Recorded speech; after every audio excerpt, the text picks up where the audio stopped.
Застават ли пациентските организации зад исканията на лекарите и дали ще подкрепят и те протеста им? Гергана Маринова търси отговорите на тези въпроси. Включваме я сега на живо. Гери, към теб. Здравей отново, Даниела. Отговори на тези въпроси ще потърсим от Пламен Талшанов, председател на Българската асоциация за закрила на пациентите. Добро утро. Добро утро. Кажете ни как реагират пациентите на този протест, който очакваме днес на лекарите? Те ще подкрепят лекарите. Ние този въпрос го обсъдихме вчера на пресконференция с столична колегия на Лекарския съюз и всички болници, които днес ще протестират от 12:30 до 13 часа, ще бъдат подкрепени от пациенти, които се намират в този момент в болниците. Очаквате ли подкрепа от пациенти и извън София, от страната? Да, от Пловдив, Бургас, Сливен, където очакваме и други градове днеска да ни съобщат до 10 часа, ще подкрепят ли протести. Проблема е, че се изяснява кои болници и кои лекари ще протестират, така че, макар и символично, за половин час, за да се включат и те към тези акции. Защо казвате, че някои не подкрепят протест, че няма да излязат от болниците лекарите ли? Не е изяснен графика. Не, че няма да излязат. За сега единствено и официално само в София и в Пловдив са обявили, че ще направят символични протести. До кога тези протести ще бъдат предупредителни?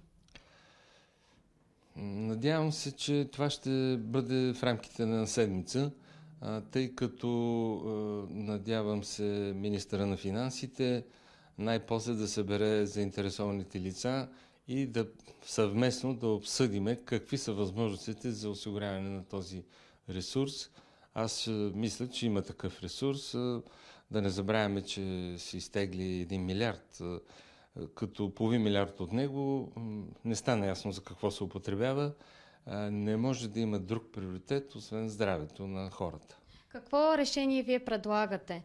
Как болниците да бъдат финансирани на 100% до края на годината? Значи, по принцип, това е проблем на държавата. Не е проблем на пациентите да дават идеи откъде да се финансират. Това, което пациентите правят и това, което и аз съм правил, е бюджета на здравноосигурителната каса да се формира по друг принцип и това трябва да стане тази година. Аз го заявих и на Обществения съвет, който имаме с Лекарски съюз, съсловните организации, работодатели и профсъюзи и пациентски организации, а именно надзорният съвет да определи какви са нуждите на здравната система, финансирана от НЗОК за тази година, а не както често се случва, първо се спуска някакъв си бюджет и после каза пари няма. Цяла година се занимавахме с това, че няма необходимите медицински изделия.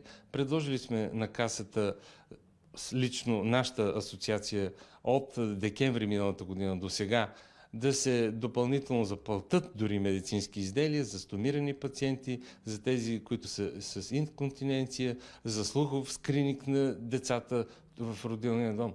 Така че има много предложения, а ние фактически... Какви са отговорите на тези предложения? Няма пари. Ще може за до година. И като гледаме какъв е този бюджет, значи нищо няма да се случи. Освен това, тази година вече се нагледахме на недофинансирана система на реанимациите, когато вместо 65 болници започнаха да се финансират 125 с по-малко пари. Значи тези бузимия трябва да спрат. Освен тази солидарност, която оказвате на лекарите, някакви други мерки ще предприемете ли като пациентски организации? Това ще бъде обсъдено другата седмица, за да се видят какви са общите нагласи не само на лекарите, на медицинските сестри, тъй като те също искат активно да се включат в този процес, защото са не по-малко ощетени, отколкото лекарите. Да не забравяме, че тези пари, с които да искат да се финансират болниците до края на годината, няма да стигнат за нищо. Благодаря ви много за това включване. Както чухте, днешният протест на лекарите ще бъде подкрепен от пациенти не само от София, но и от цялата страна, от Бургас, Пловдив и Сливен за сега. Благодаря ти за тази позиция. Беше важно да чуем също така и мнението на пациентските организации. Гергана Маринова, пряко включване по темата за предупредителния протест на лекарите, който ще се състои днес по обяд. Знаете, лекарите протестират, защото са недоволни от липсата на достатъчно финансиране за болниците и са притеснени от случващото се в сектора.